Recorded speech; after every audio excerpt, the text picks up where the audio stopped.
tun tu kan thil la tur chu hei tunla hianin icon howin music video te an suta mun chang chang ate concert te nein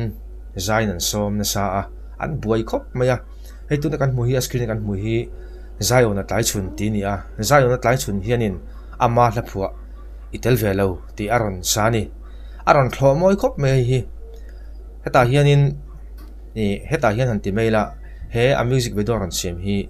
ni bak hi la liamin ka khalem lawa ni bak la liam lo ni heta hianin viewers hi noi khat sangli zare som ko pali viewer ne ya ala nei chhojal don ni tuna hianin hei hi a ming mai angani karinga hi milar ten nia an zai ten thiama chonin tuna hianin music video te po thren khaten su ta tuna hianin RSan JRS a fucheng te an music video sut be boka ni pa boy ram kop maya lungleng ate avakala I konsatin zain an soma golden jubilee te man puya chonin tichu zayo na hi reido te video hi kan en sakanga chonin kan en nga chonin RS a kan kallang ngalana o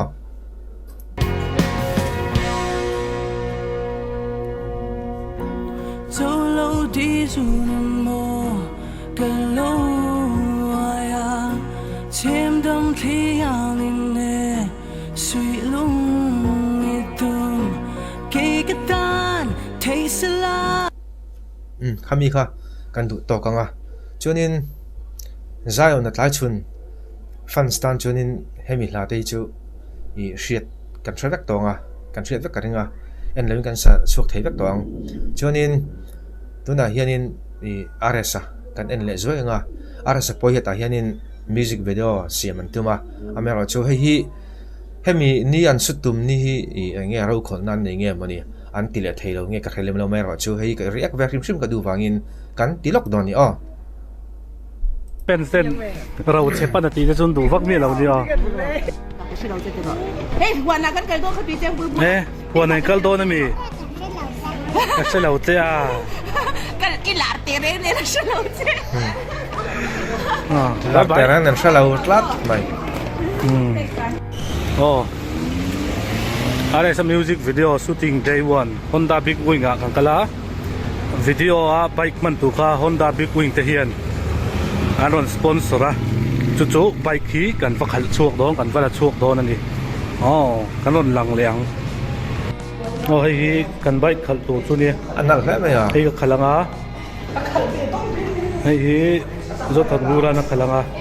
hei lo ma hi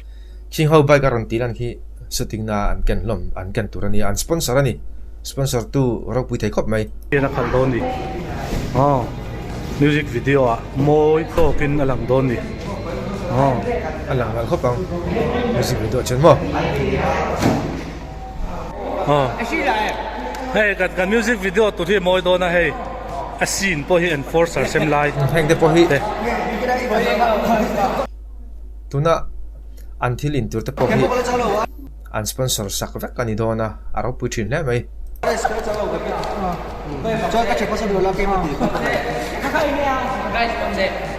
sem chang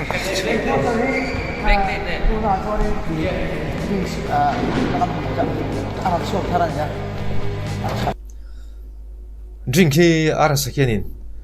asem deu chachar nge mani midangin ron sem zok se thaturania ama khi asem deu chachar men ka khamen ju karon soi deu mai ni ju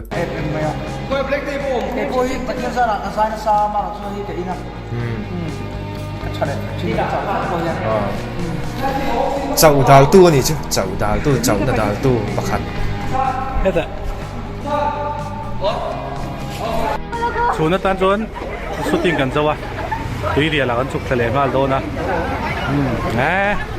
pen sen than la pui ni an shooting huang chung lampang kha chu an ron up lem lawa an ron upload lem lawa amero chu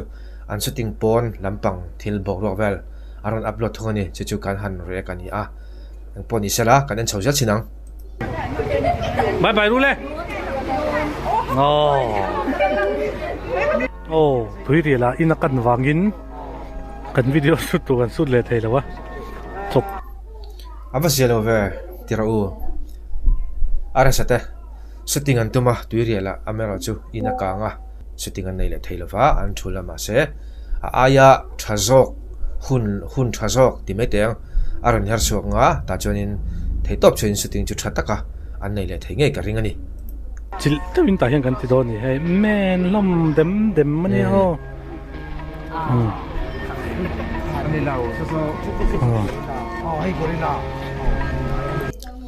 tuna khanin shooting kan thula ti khanin nge ni khat nu wa dei an nei le tura ka ngai mero chu mundang an kala ti hianin aron soi khani le mai ta ni hemini la hianin shooting an nei tho ti na ni chu Thôi, phụ chiến tệ à? Tôi khủng lắm mà nhỉ? Phụ chiến tệ à ini? Mà sẽ mà sẽ event set. tay ti le chi dang la kan Tôi khủng lắm mà nhỉ? Phụ chiến tệ à ini? Mà sẽ uang thei mai thin siamo chonin thil pakhat a to bera soi ta na ka khek chu music video ron siam dona chonin anhan pai felanga tuna khanin ni nuang deuh khanin ei zaiona kha nuai khat sang riat le ti vel chho kha en le lokang o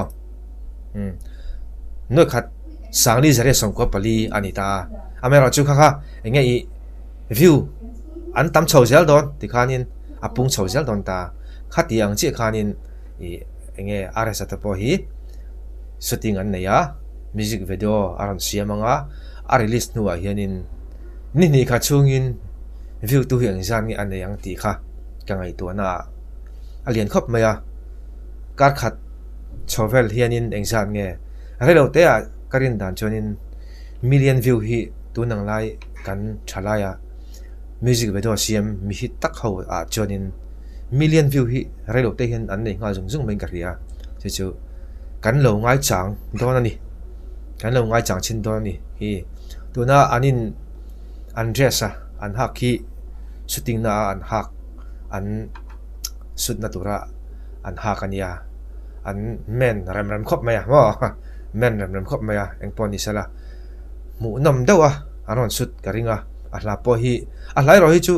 kalau chiang vak riam lo eng la nge sak don ti le tu phuang e ama phu ta poi lo ni ve mai theya ani lo mai the boka kha ke chonin kalau chiang vak riam lo wa eng pon ni sala hemi a shooting neya he music video ron so hun hi a fans tam takin an ngak hlel lutuka an soi hi ka khale zo thina ni an lo ngak hlel on view mai I a om reng bokani chu music video an siam nga an han release nga khai viewer chu apung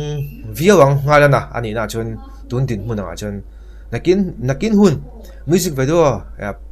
an han siam non le ang chi anga chonin ke chonin khatiang boro khachu ka kha to lem lawa achan chu mizo chu